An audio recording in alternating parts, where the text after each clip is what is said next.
Welcome everyone to the launch of Financial Literacy Month. Bonjour à tous et bienvenue à l'événement de lancement du mois de la Welcome, littératie financière. everyone, and Pour ceux qui ne me to connaissent pas, the mon nom est FLM Émilie launch René. event. Je suis For those directrice of des you who do not know communications me, et my name marketing is à l'Agence de la Emily René, consommation Director of financière du Communications and Canada. Marketing, Et Public j'aurai le plaisir Affairs d'être votre maître de at cérémonie aujourd'hui. FCAC, and I'm pleased to be your MC today. Thank you all for being here today to launch this exciting campaign. A campaign team that will resonate with Canadians and that we can collectively support and promote within our respective networks and with our various audiences. This year, Financial Literacy Month focuses on encouraging Canadians to talk about money. Today, we'll hear about the importance of money conversation and why they really make a difference. Chaque année en novembre, nous avons le privilège de pouvoir Every compter sur year, le we have the soutien de privilege collaborateurs de to count on the support of various littératie collaborators financière from au Canada. coast to coast to Et nous coast tenons à les in favor of remercier car ils literacy sont in nombreux Canada, à and we would assister à like to l'événement thank them aujourd'hui. all because they're To all numerous shine the at this event spotlight today. on talking about money this November, as well as your great work over the course of the month, we ask that you remember to use the hashtag FLM2024, en français MLF 2024, and Money on Your Mind, Argent en tête, on your social media channels, starting today. Before we transition to today's main event and get going with our agenda, I'd like to go through some housekeeping items. Simultaneous translation is available in English and French. Simply select the language of your choice in the upper right corner of your screen. La traduction simultanée est disponible en anglais et en français. Simultaneous interpretation is available in French and English. You can click on the language of your choice by clicking on the right corner of your screen. Click on the floor audio button below the video window. Pour accéder à l'audio en direct, qui est If you would bilingue, like to listen to the floor audio without interpretation, click on room for or floor audio. Please click on the technical support link at the top right of your screen and a technician will help you. Si vous rencontrez des problèmes techniques, veuillez cliquer sur le lien technical issues, click on technical support at the right corner of your screen and a technician will assist you. We're now ready to launch this event. From our first speaker today. He has been guiding the agency since February, and his support for this year's campaign has been pivotal. I would now like to turn the microphone over to FCAC Interim Commissioner Werner Ledke. Werner. Thank you for joining us today. I would like to start by respectfully acknowledging that I am speaking to you from the traditional unceded territory of the Algonquin and Anishinaabe people. I also respectfully acknowledge that the ancestral territory of all the First Nations people, Inuit and Métis, with whom we share this land from coast to coast to coast. Welcome to the launch of Financial Literacy Month 2024. For those of you who may be getting involved for the first time, the Financial Consumer Agency of Canada, or FCAC, leads this important national campaign that helps advance the National Financial Literacy Strategy. Le mois de la littératie financière est l'occasion de faire des progrès en tant que collectivité dans la réalisation de notre engagement. Financial Literacy Month is an opportunity to advance a shared commitment to strengthening the financial literacy of Canadians and helping them build financial resilience. This includes organizations from across the financial literacy ecosystem, from government organizations and the financial industry, to employers, educators, and community organizations. This marks the 14th edition of Financial Literacy Month in Canada, and this year we are setting out to break the taboo against talking about money. Just like many of you, talking about money is part of our business at FCAC, and we know that it can be difficult for people to discuss money and finances. That's why we are launching a campaign to destigmatize money conversations. That means encouraging Canadians to ask questions and have open and honest conversations about money with friends and family. There is often a taboo against talking about things like debt. That can be out of embarrassment or fear of judgment. On the other side, people may feel uncomfortable talking about savings or investments because they do not want to seem ill-informed or boastful. Mais le pouvoir de la parole peut être grand, surtout lorsque nous parlons de sujets délicats. But talking can be powerful, especially when it comes to sensitive subjects. Talking can help us get advice and support and can help build confidence, connections, and community. By encouraging Canadians to have these important discussions and share their financial experiences, we can open the door to positive financial outcomes. This year's campaign supports the priorities of the National Financial Literacy Strategy by helping Canadians build financial confidence and navigate the financial marketplace, as well as enhancing access to trustworthy and affordable financial help. At FCAC, we know that the success of Financial Literacy Month is due to the strong support and engagement of our stakeholders and partners across the country. This November, we hope that you will join us in encouraging the people you support and serve to talk money. Through these small acts, we can help Canadians take steps to build their financial knowledge and confidence and achieve more positive financial outcomes. Cette campagne s'annonce vraiment inspirante. Pour nous donner le coup d'envoi au mois de la littératie This campaign will be inspiring. To kickstart, we have a remarkable agenda for today's event. We have a fascinating discussion panel with experts who represent different parts of the financial ecosystem. They will offer us some insight into the positive effects that talking about money can have on individuals and communities. And we will conclude today's event with Olympic gold medalist Bronnie Sarin, who will share how money conversations were a fundamental part of his personal journey. Now, I would like to introduce our first guest speaker, Sarah Weller, Chair of the Board of the UK's Money and Pension Service. It is my pleasure to welcome you, Sarah, and thank you for joining us from the United Kingdom. Your work helped inspire our theme for this year's Financial Literacy Month in Canada. Since 2018, the UK's Money and Pension Service, or MAPS, has held a Talk Money Week in November. MAPS has had tremendous success encouraging people all over the UK to share their money-related stories and experiences. Sarah will tell us a bit more about their own campaign. Sarah, the floor is yours. Thank you very much indeed, Warren.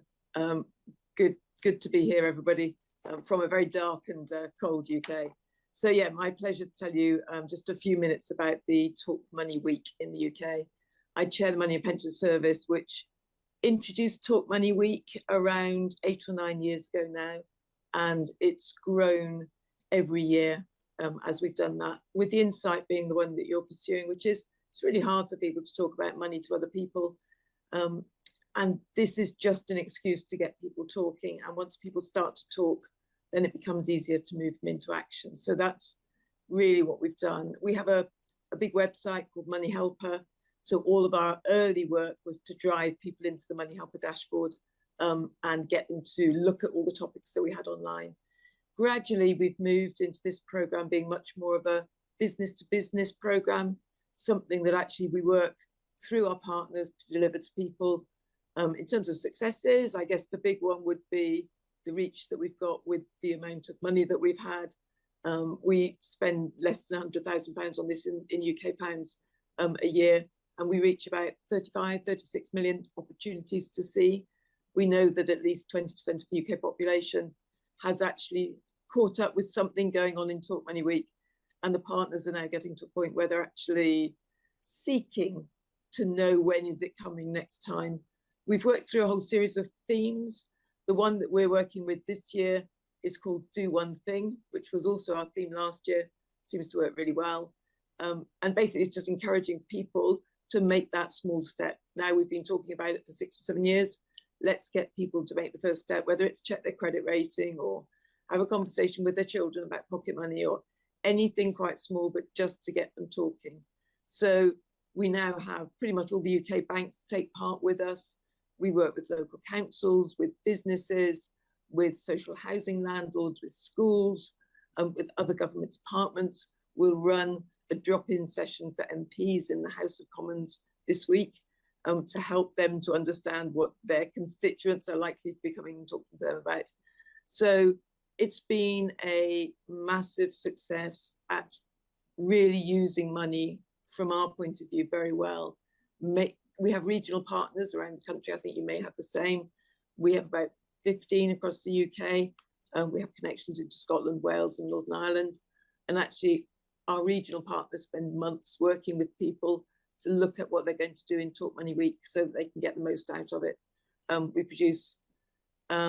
We produce materials online, which they can access on our website. We do a lot of social media posts, and we're all reposting madly at the moment, the posts from the centre, so that we can get them to as many people as possible. So it's really become a movement in the UK, adopted very widely, from very small beginnings, really, really efficient way of spending money, all of it really achieved through these very intense and productive relationships we have with partners who themselves have the ability to reach a number of people, in millions of people, that we can't simply get through to our website. So, you know, it's a way of us amplifying our message, I think, to people, and giving them something really valuable, credible, because it comes from the government, and trustworthy, but gives them a little bit of a nudge to do what we'd like them all to be doing, which is just to treat money as another thing that you learn about, that you manage in your life, and that you talk to people about.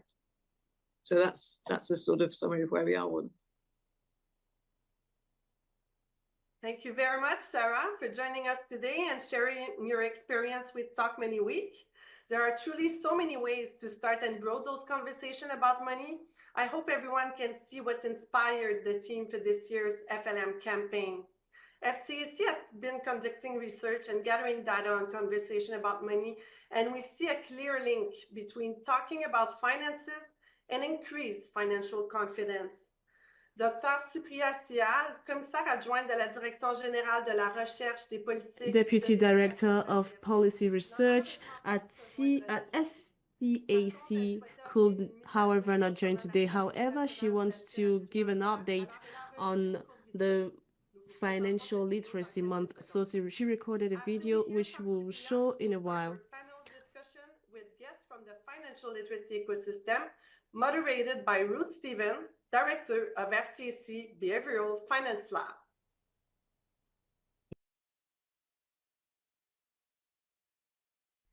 Financial Literacy Month is a time to spotlight our collective efforts towards advancing the National Financial Literacy Strategy, the goal of which is to create a more accessible, inclusive, and effective financial literacy ecosystem for all Canadians and build financial resilience in an increasingly digital world, which is now ever more important with the advent of open banking or consumer-driven banking in Canada, framework for which is currently under development and of which we are pleased and proud to say we will be the regulator.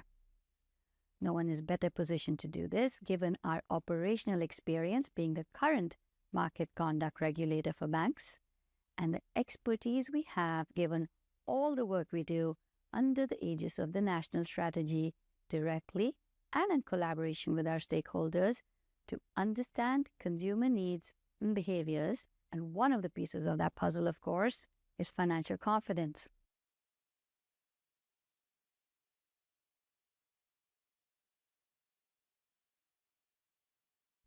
Which is a key part of making financial decisions, participating in the financial system, and is therefore key to making our financial ecosystem more inclusive.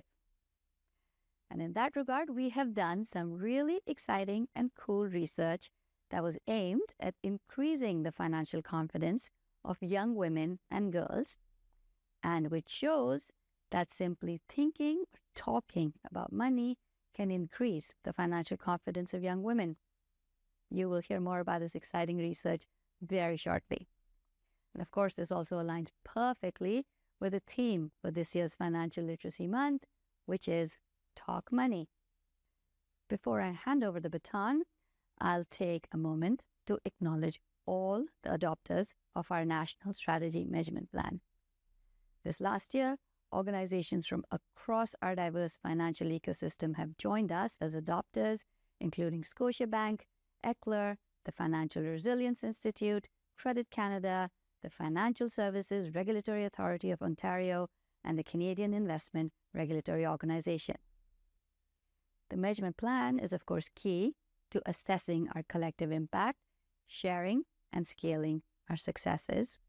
If you are not already an adopter of the measurement plan, please join us. As I've said before, our National Financial Literacy Strategy, Make Change That Counts, stands on the shoulders of giants, and you are those giants. I am so excited to see what we can accomplish together in the final year of the strategy. Thank you for continuing to make change that counts. It is now my pleasure to hand things over to Ruth Stephen, Director of FCAC's very cool Behavioral Finance Lab, who is hosting our panel discussion on financial confidence with experts representing a cross-section of the financial literacy ecosystem. Enjoy the rest of the event and happy Financial Literacy Month. Ruth, over to you.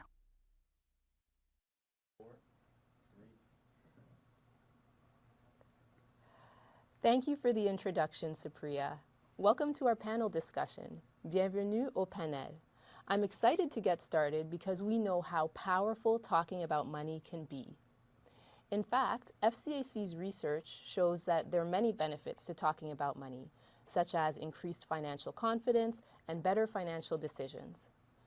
Later this month, FCAC will be publishing a research brief on our behavioral science experiment conducted in collaboration with Carleton University.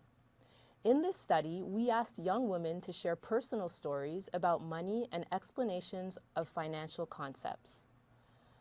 The results we saw was that the simple activity of speaking about money increased participants' financial confidence and positive financial behaviors, and these benefits lasted for up to 1 month after the experiment.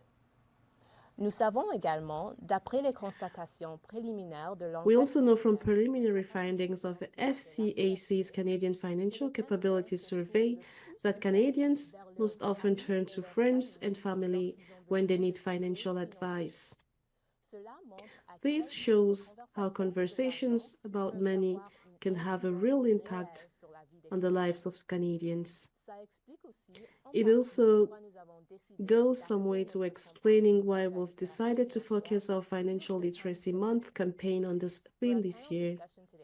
We've invited experts from various fields and backgrounds to share their perspectives on why it's so important to break the taboo against talking about money, and how they encourage money conversations within their own networks. I'm thrilled to have with us today Camille Baudouin, Directeur de l'expertise et des partenariats en éducation financière. Director of Financial Education Expertise and Partnerships, Autorité des marchés financiers du Québec.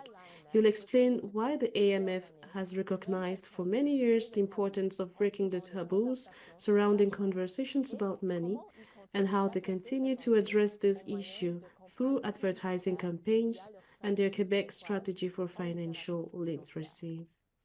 Next, we have Millie Acuna, who manages asset building programs at Seed Winnipeg. She'll speak about the impact that money conversations can have on people and the importance of tailoring approaches to different audiences. Finally, we have Kelly Keane, a best-selling author, consumer advocate, and co-founder of MoneyWise Institute. She'll give us the interesting perspective of someone who talks about money for a living, as well as her experiences in delivering workshops and raising awareness of financial literacy. So let's begin. Allons-y. Kelly, we'll start with you. You talk about money for a living. Why is it so important to encourage these types of conversations? Yeah, and it's great to be with you, Ruth, and part of this panel, so thank you. Well, you know, when it comes to money, we all need it. We all use it. We don't really see it much anymore. And, you know, it's something that if we're talking about it at the family dinner table, it kind of can feel a bit like politics, right? It's like, it can just leave everyone feeling a little tense. So we want to break that silence. And when we open up and we share about financial challenges, about goals, and about fears, it allows the opportunity for that financial resilience, right, to be on the other side. And I'm just fascinated by FCAC's continued commitment to research, especially when it comes to women, because as that study that you were mentioning, right, by women just talking about it once, it can increase that boost of confidence by up to 25% for them to take action, to save, and to budget. And that's what we're here to do, is help Canadians take that step and build that financial resiliency. That's wonderful. And I'd like to come back to you a bit later about how we can mainstream those types of conversations. But first, let's go to Camille. Camille, Quebec has long recognized the importance of breaking the taboo against talking about money and has even launched publicity campaigns to help people talk about money. Can you tell us a bit more about the advertising campaign and what Quebec was seeking to do in launching the campaign? Well, yes, of course I can, and I would like first to thank you for having me here on this panel with Millie and Kelly. Thank you very much, and on behalf of my colleagues at DMF Quebec, we would like to congratulate the FCAC for your great leadership in financial literacy across the country. If you don't mind, I'll keep on in French. Ça va. L'autorité des marchés financiers The authority des marchés financiers is in a better position thanks to the creation of a special fund dedicated to university research and to the financial literacy of Quebecers, and it's mainly through the collection of some of the penalties of the bad players that we built this fund to increase financial literacy and awareness campaigns. This year, we launched a new campaign, which was very special and which used shocking images and sentences.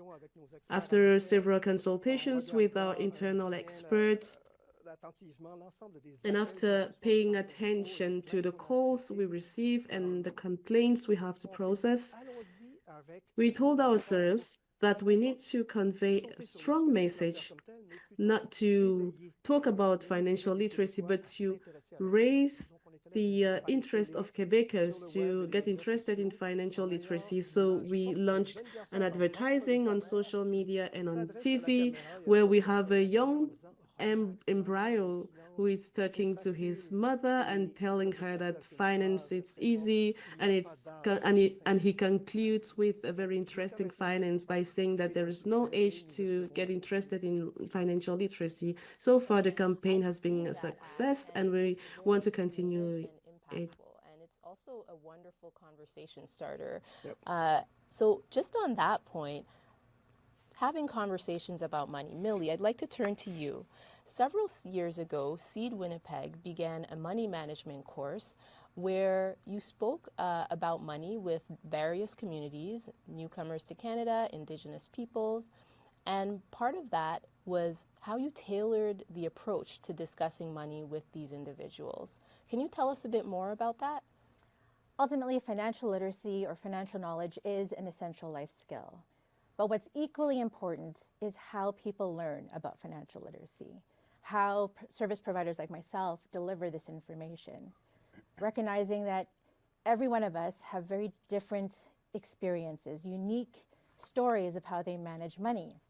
Whether you live on low income, whether you're youth, whether a newcomer or living on Indigenous communities, everyone has a very unique story.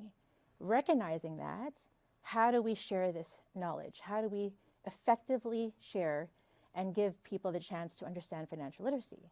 So at Seed, we offer that safe environment, that all-inclusive, providing plain language materials, accessibility to the information, providing first language materials as well, and ultimately providing that safe space to talk about money. And when the most powerful tool when you start to provide this environment is the power of storytelling. And so I love it when we start a class and everyone's sort of like wallflowers and sit there and no one wants to talk because there's that stigma of those feelings of fear, of shame, of guilt, or even just not understanding the topic. But when people start to talk about their real life experiences, you see those barriers go down.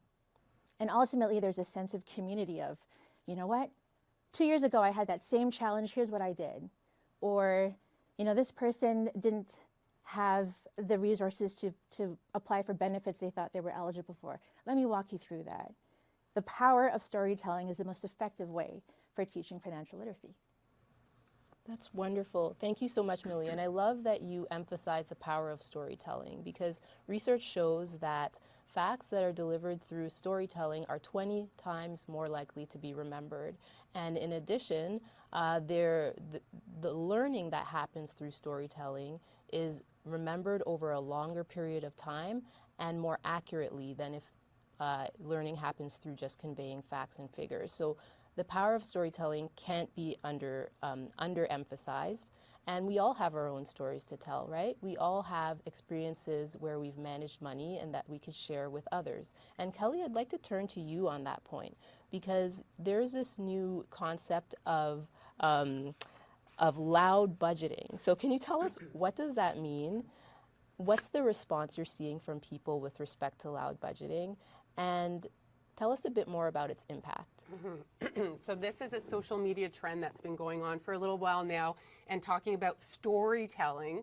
This is people really kind of going to social media to say, we want to have a conversation about what money means to me. And you have a BE background, right? So you know that normalizing these conversations is a really important first start. So it might not actually be about budgeting. It might be about declaring that you're really good with finance, but you also want to deal on your guacamole or whatever it is, right? And it's also that we're in this new era of not just talking about dollars and cents. It's about aligning your finances to your values and, you know, building independence and becoming resilient. And I know that's always been a very important message from the FCAC every single year for the last number of years for November, for Financial Literacy Month. So I think it's a great trend. It's wonderful when we're seeing this being talked about. I think we need to temper it with a little bit of privacy, with some sensitivity to people that might not yet be ready to have these conversations, maybe at work. We have holidays coming up, so it's being gentle with your conversations, but I think it's all about, you know, really bringing back to that value-based, you know, goal setting. And also a University of British Columbia survey revealed that when people do, you know, identify their values and spend according to them, they actually increase their satisfaction by 15%, even when they're spending less. So it's about knowing, you know, what is it that you want? Maybe it's saying no to a dinner out and going for a walk for free because you have a goal and a savings objective in mind, and you're communicating that to your friends, your family, and your community. So I love it. I think it's a great trend. I think it's a great trend as well. And you know, it's not about saying, sorry, I can't join because I can't afford to do this, but it's about saying, I'm actually planning to do something else that really aligns with my values and goals. And so just the fact of vocalizing that is creating a social norm around it's okay to have conversations around money. And we know that from behavioral science research, social norms are really impactful because we can make a difference in our circles of influence with our family, friends, our communities, just by being more vocal, and that will increase the financial confidence of those around you. So let's talk a bit more about impacts. Millie, I'd like to turn to you next. Can you share an example about how talking about money has made an impact in the lives of the individuals that Seed Winnipeg supports? Yeah, I would love to. And I wish I had like 2 hours to share all the success stories, but I'm going to do 2 versions. One, if you think about, I get invited quite a bit. Seed gets invited to do a lot of workshops around the community. And there was one particular group, there were youth. It's a hit and miss. Sometimes youth are super engaged and some are definitely sitting there, no eye contact, but you know they're absorbing the information. After talking about credit in this particular class, this one person who was, body language was sort of not engaging, he had come up to me at the end of the class and said, Millie, I'm like, oh, hello. The first time he said something in a class is like, I think you've saved my life, because I was going to apply for my first credit card. I didn't know how to manage it. I didn't know what it was. And so for a youth to come up to me and say, you've prevented me from going into large debt simply by talking about credit was impactful. And so you think in those moments where you're sharing this information and some people don't show engagement, it's happening. So the power of just talking about money in that case really helped this youth. On the other side of things, you know, it can be a long journey. And so Seed was invited to provide money stories, which is our money management training with an Indigenous lens. from previous Indigenous participants. Our elders and knowledge keepers had provided some Indigenous teachings in this curriculum. So we're invited to go to a First Nation community to deliver this information. And unfortunately, what we thought was at least a high registration, only 2 people showed up. But I was determined to make the best of it. And so ultimately, part of being that person to share that information, you have to be participant-centered. So I went to the 2 people that showed up to the workshop and I said, what do you want to talk about? What's on your mind? Providing that safe space to talk about budgeting and the different types of income they receive. And in doing so, we had discovered that she had not received her Canada Child benefits for her children after many years. And so I said, this is the time, walk me through what's happened. So going over the history, there were some requirements that were not met, hence the prevention of receiving the Canada Child benefit. I said, go get it. Go get the correspondence letters. Let's see what we can do. So she comes back with a folder about this thick. And she was like, I don't know. I'm disheartened. I don't know what to do. The hope was actually gone at this point. But I said, let's do this together. And by the end of the session, we had a to-do list. She had her own to-do list. I had my to-do list. And a week later, we put our energies together and submitted what was required to CRA. Now, that was the end of my role, right? Helping her through that. 7 months later, I was invited back to do an ID clinic where we provide birth certificates. And in the midst of all the activity, she had showed up and said, Millie, I want to thank you because now I've received all my back pay for Canada Child benefits. So her and her family had received almost $128,000 worth of back pay. Wow. Yeah. And now, because of that connection, we've pivoted our conversation to sudden wealth. So how do we sustain this? How do we become financially sustainable with this money? Wow. So it can change lives once we start talking about it. Wow, that's incredibly impactful, Millie. $128,000. That would have been life-changing for that family, I'm sure, and just highlights how important these conversations are, and how important it is to take a moment and to listen to the stories around us and to support the communities that we serve. So thank you for sharing that. You're welcome. Camille, I'd like to turn to you. Throughout the implementation of the Quebec Financial Education Strategy, breaking the taboos around money has continued to be a focus. Can you explain why, and are there any particular initiatives that you'd like to highlight? Yes, of course. And if you don't mind, I'll start in English and French, though, and then after a few words in English. Un an, aujourd'hui, l'autorité faisait un appel à ses partenaires. A year ago today, the AMF called upon its partners, and we launched the year of financial literacy to engage in this Quebec strategy in financial literacy. And a few months later, we counted more 50 different organizations that were engaged to work with AMF and with the government partners to educate the Quebec population.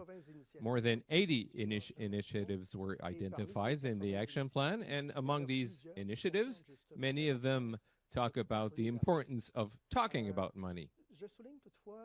I'd like to mention, though, a strategic partner that we have renewed lately with the consumer associations. This is an important partnership that gives financial support to all 37 organizations in the field in helping thousands of families in managing their budgets with basic information on budget managing. And to renew this agreement, we asked them, what are the main targeted groups that you have for the next 5 years?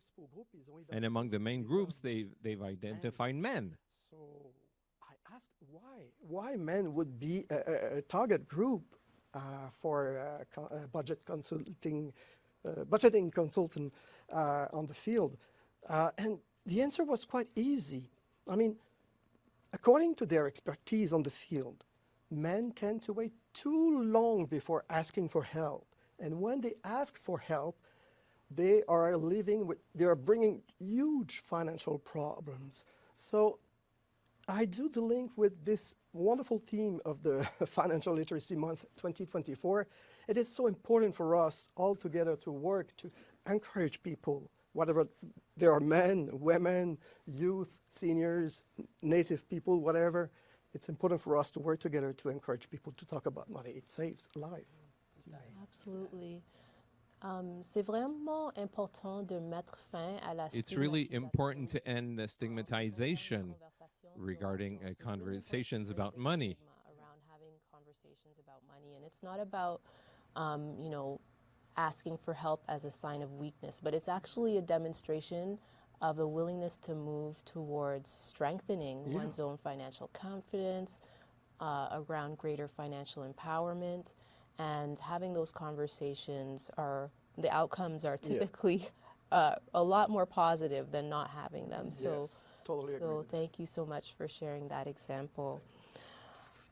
So I'd just like to move to my last question, which is, what is one thing that everyone can do during FLM to help improve the financial literacy of individuals, or as ecosystem stakeholders, how can we help improve the financial literacy of the communities that we serve?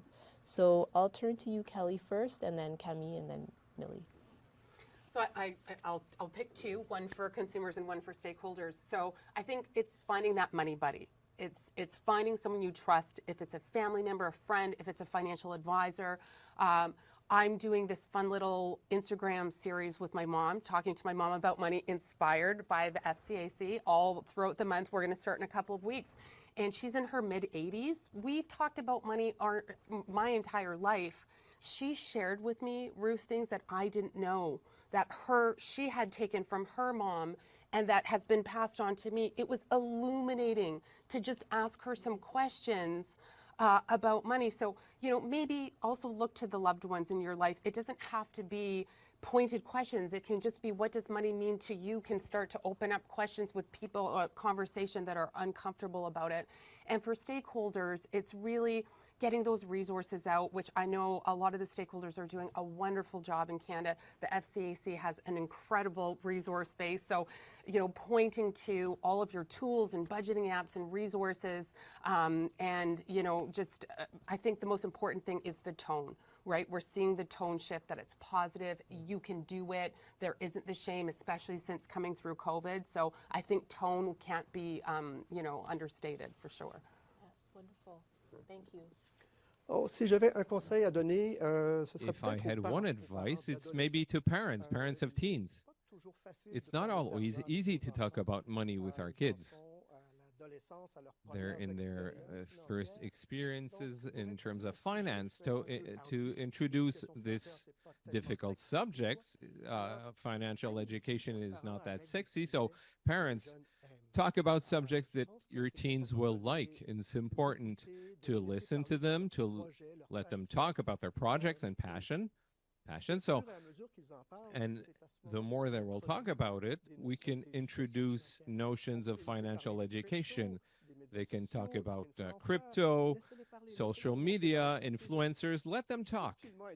And subtly, you can introduce some notions of financial literacy. It will be more, it will be easier. One thing I would say is ultimately when you do find that organization or your person, as mentioned, do feel comfortable to talk out loud about it. Remove those fears, because in my experience, when you start the storytelling, you find out about resources, you find about things that you never knew existed. And personally, when I hear crypto, my brain shuts off. Like I can't, I still don't fundamentally know what that is. I need something tangible. But having those honest conversations with each other, you'll find out you're not alone. A lot of us are definitely having the same questions, going through the same challenges. So just identifying that and speaking out loud just gives you that sense of confidence that we want Canadians to feel. And ultimately with partnerships, just sharing that subject matter expertise, giving each other the tools, the collaboration, working together is what I think would be the best in terms of providing the knowledge. And so I know I'm not the only game in Manitoba or in the country, so we have this wonderful group of financial empowerment champions that we work together to try and increase financial literacy for Canadians. So continuing that great work is so essential. Yeah. Thank you, Millie. Thank you all for sharing your insights and perspectives. We've had a short but very rich conversation today, and if I could just highlight a few things that really stood out to me. One is it's never too early, but it's also never too late to start having those conversations about money and to normalize those conversations. And we know from research that just having those conversations will increase financial confidence and will result in better financial decisions. And also just the concept of loud budgeting. I love that because it's a positive reframing. We're all in the same economic context. We're all experiencing the challenges that come with the times that we're living through. So let's do a positive reframe in our conversations. Let's actually talk about our financial goals. And we know that from behavioral science research that actually putting it out there, putting a goal out there will increase the likelihood that it will be met. So it's not just a win in terms of the person you're speaking with, but it's also a personal win because you have a higher chance of actually achieving that goal. And the third thing that I would mention today is just the importance of storytelling. And, you know, telling both the experiences that we've had with money, but also the challenges and the wins. And the fact is, we all have a story to tell, and we can all be a part of creating that positive change in the lives of others. But as ecosystem stakeholders, we also play a key role in listening and building that trust with the communities that we serve. And we've heard wonderful examples of that today. So to borrow some language from the National Financial Literacy Strategy, let's make changes that count. And I just challenge our viewers today. You have influence within your communities, among your families, with your children. Find someone today or this week that you can talk to about money. Have a conversation with them, or it could even be a stranger. So just have those conversations around money, and let's make it a social norm to actually make these conversations mainstream. And together we can really make a difference. So thank you to Millie, Camille, and Kelly for being with us today and sharing your perspectives. And thank you as well to everyone who's tuned in online. We've really appreciated coming into your homes today or your workplaces to speak with you. And I'll turn it back over to Emilie. Have a wonderful day. Thank you, Ruth, Millie, Camille, and Kelly. What a fascinating discussion. C'est intéressant de voir comment vous travaillez tous dans des domaines variés. It's interesting to see how you work in different contexts, but your experience allowed you to see the benefits linked to a conversation about money. From the experts. But how do Canadians feel about money conversation? Well, our team went to the street of Ottawa to get their point of view. Let's have a look.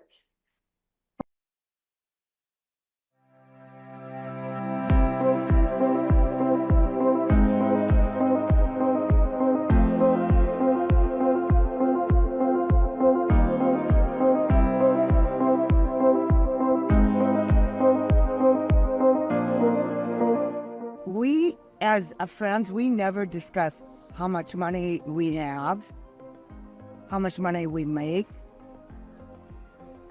There are certain areas that I'm not comfortable with. I wouldn't talk about if I was in debt or how much I was in debt. Maintenant, oui.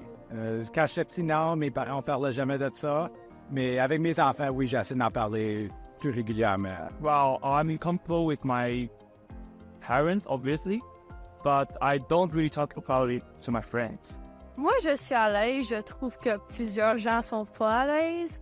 Mais moi, je trouve que c'est un sujet important et qu'on devrait en parler. Well, we have to talk budget, you know, every month because we're on our old age pension. So, yeah, money is a big conversation. I think so, yeah, because my parents are pretty comfortable talking about money, so.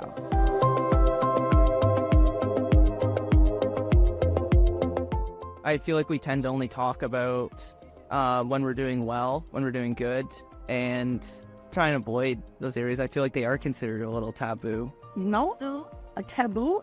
And I think there's people that want you to know how much money they have. Je pense que dans le temps, c'était un peu tabou, I guess. Tu parlais pas de la religion, tu parlais pas des politiques, puis tu parlais pas de l'argent. Well, absolutely, there's a taboo. People don't like to talk about money. If you let people know you're very wealthy, you're more likely to be taken advantage of. If you let people know that you're poor, you get treated differently. C'est pas vraiment un sujet comme confortable parce que là, c'est oh, lui fait plus d'argent, elle a fait moins d'argent, tu sais, c'est touchy un peu.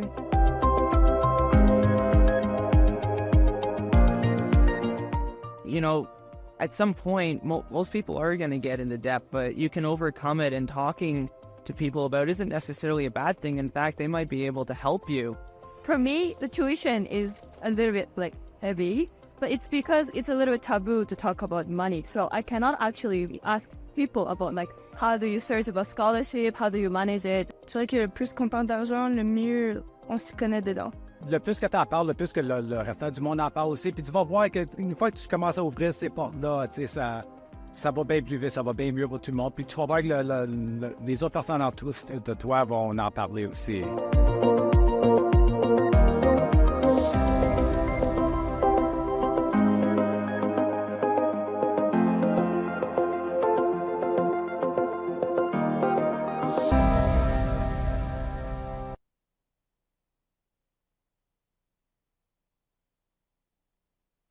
Intéressant, non?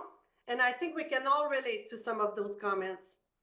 It's now my pleasure to introduce today's keynote speaker, who will provide a whole different perspective on talking about money.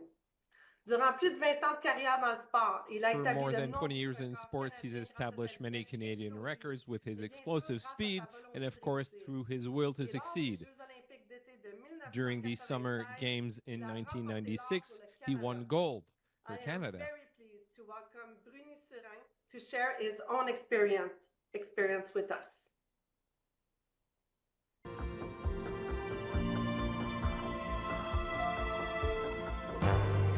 L'équipe canadienne s'est donc présentée aux Jeux Olympiques de 1996 sans être vue comme l'équipe à battre. This time, the American team would be running on their home turf, and up to then had dominated the Olympic 4x100, winning 14 of the previous 18. On peut dire que les Canadiens n'en menaient pas large dans les éliminatoires et les demi-finales, et que le passage du témoin leur posait des difficultés. Ils ont d'ailleurs presque été disqualifiés lors de la première course des éliminatoires. But the Canadian team made it through to the finals, and this time, all the top nations were there as well. And they're off, and it's up to Robert Esme to run the bend and make the clean exchange to Glenroy Gilbert, and he came flying out of the box. He did blast off. There goes Gilbert down the back straight. Gilbert is in a battle with Tim Hart, and now the third exchange, Marsh and Bruni Surin, and Bruni Surin has the lead. He's going to hand off in front, it would appear, to Donovan Bailey. A clean exchange, and Donovan Bailey is pouring it on. It's going to be double gold Canada. Oh, if you're Canadian, you have to love Saturday nights in Georgia. Their time of 37:69 was not only a Canadian record, but also the fastest time ever run on American soil. What a performance from the boys there. Destroyed the Americans. Here comes Donovan Bailey away. Un an plus tard, l'équipe maintenait sa domination à l'échelle mondiale en remportant la médaille d'or lors des championnats du monde d'Athènes. Donovan Bailey is flying, and Canada wins.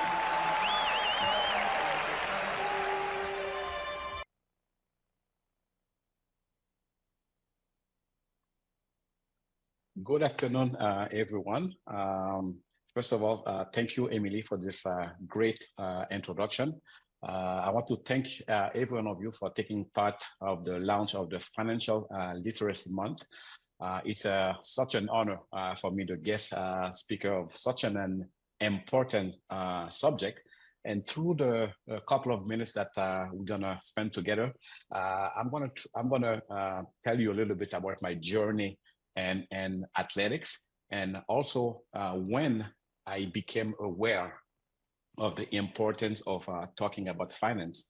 I can tell you that it started back in January 5th, 1975, when I moved actually from Haiti to Montreal. My parents actually made that move to have a better living. Actually, we talk about finance to have a better opportunity here.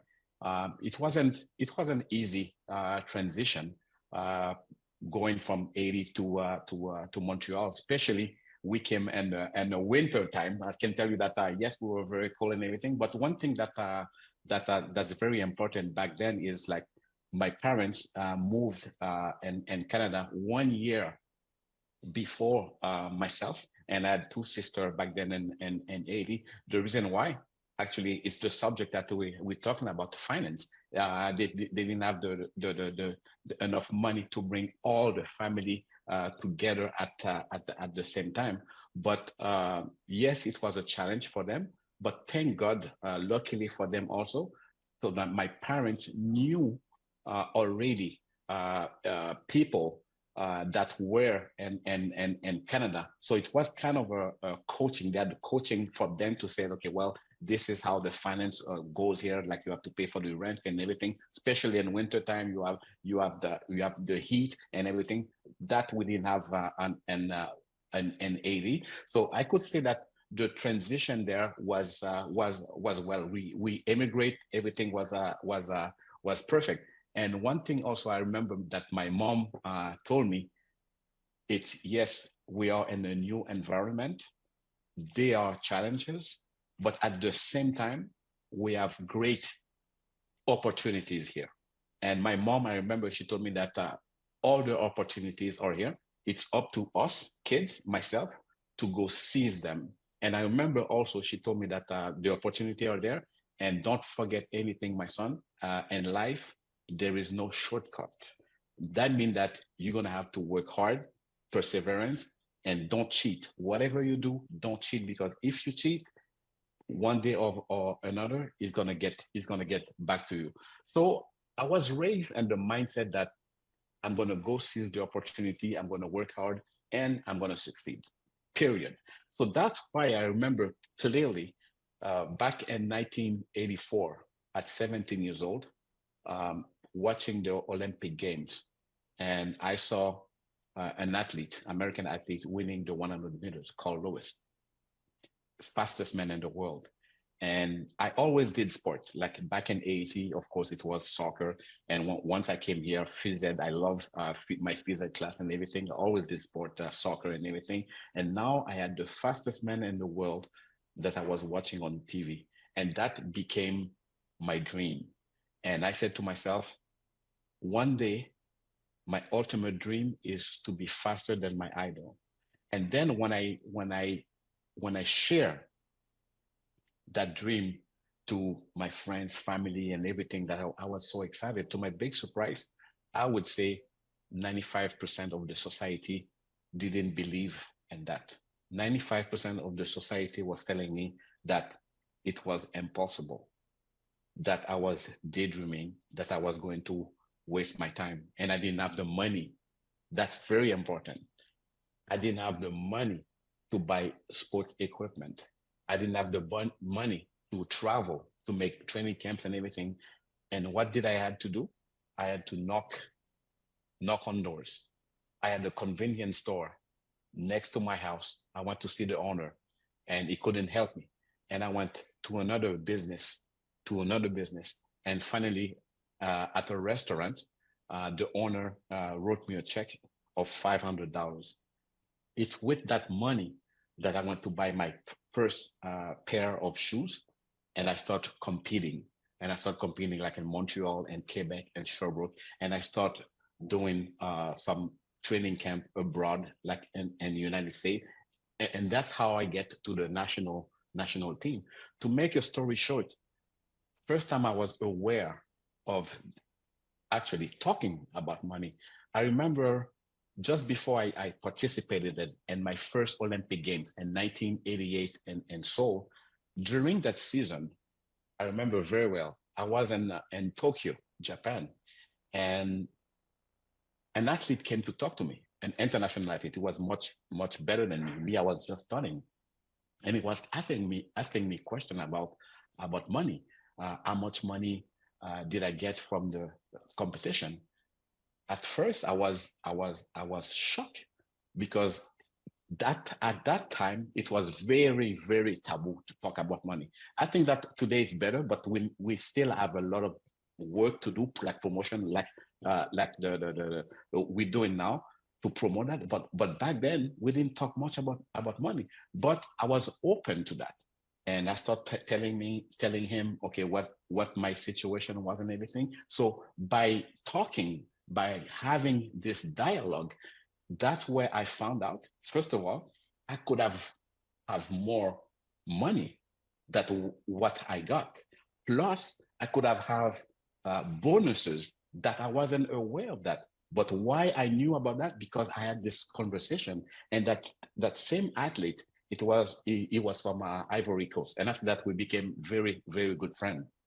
And he taught me about also and the professional circuit, how it works and everything. So back then, he introduced me a manager, an agent, like we call professional agent, and I started working with him.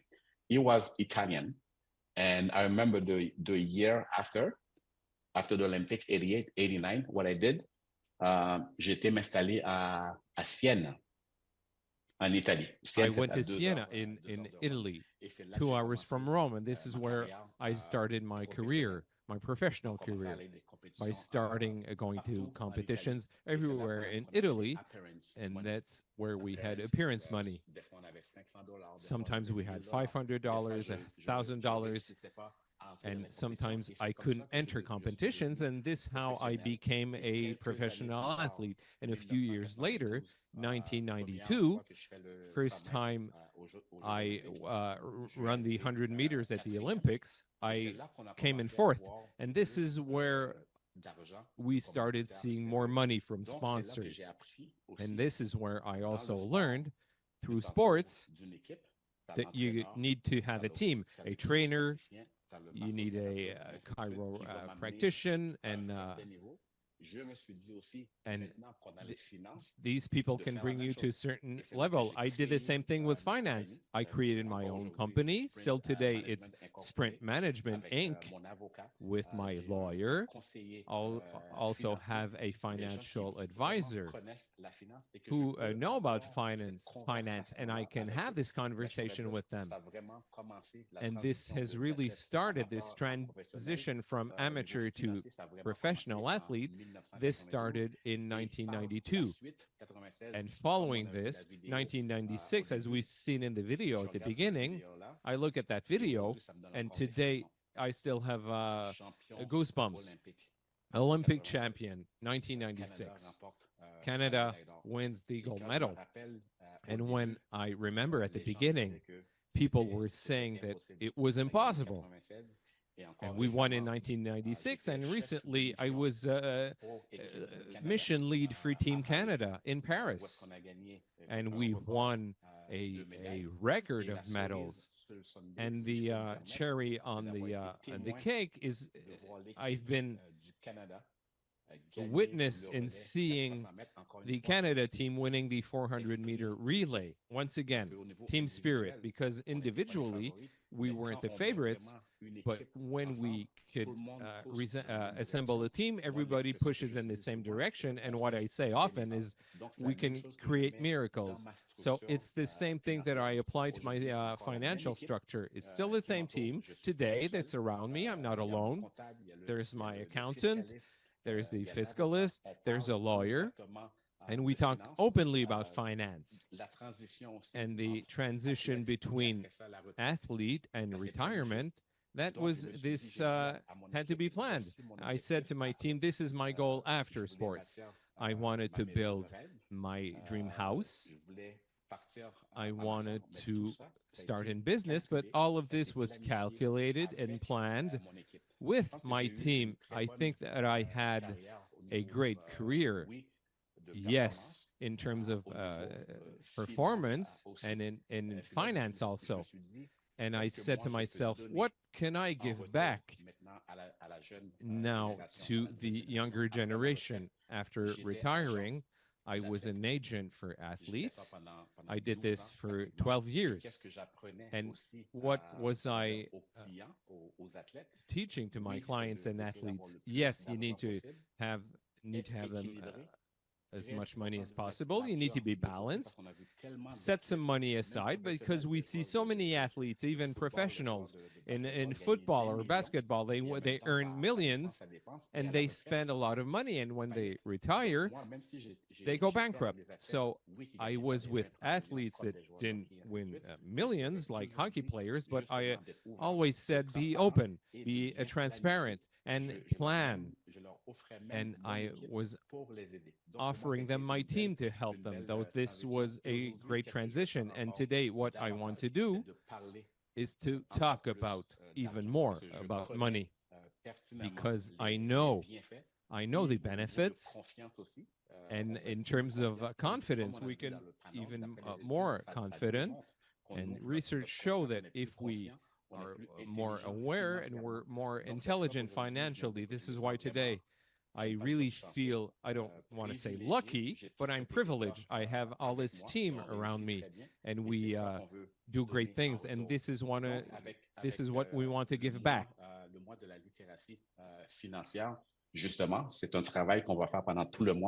This is something we're going to do throughout the Financial Literacy Month. We're going to invite people on our social media to talk about their good experiences and their bad experiences. We're also going to advise them. All of this to say that I wish you a beautiful Financial Literacy Month. A good month of literacy, and we're gonna be on the social media. Be open, invite your friends to share the story, the best financial coup they did, maybe the bad one they did, but let's be open about that and help each other. So thank you very much for this great opportunity. Merci beaucoup pour cette belle opportunité à tous. Merci. Thank you very much for this beautiful opportunity. Merci, Bruni. Thank you for sharing your story, and congratulations on everything you accomplished. This is truly inspiring. Thank you very much. J'aimerais maintenant inviter mon collègue Jeremy Ryan. I'll now invite my colleague Jeremy Ryan, Head of Consumer Communications and Agent Intervention, to join me for this last segment of the event to promote this campaign of the Financial Literacy Month. Welcome, Jeremy. Thank you, Emily, and very happy to be with you. Jeremy, how can people do to participate in this campaign? What can they do to participate in a concrete manner? It's easy. This campaign is a campaign that we can all support. We can all adopt the theme and share it with our respective audience and promote it on our social media.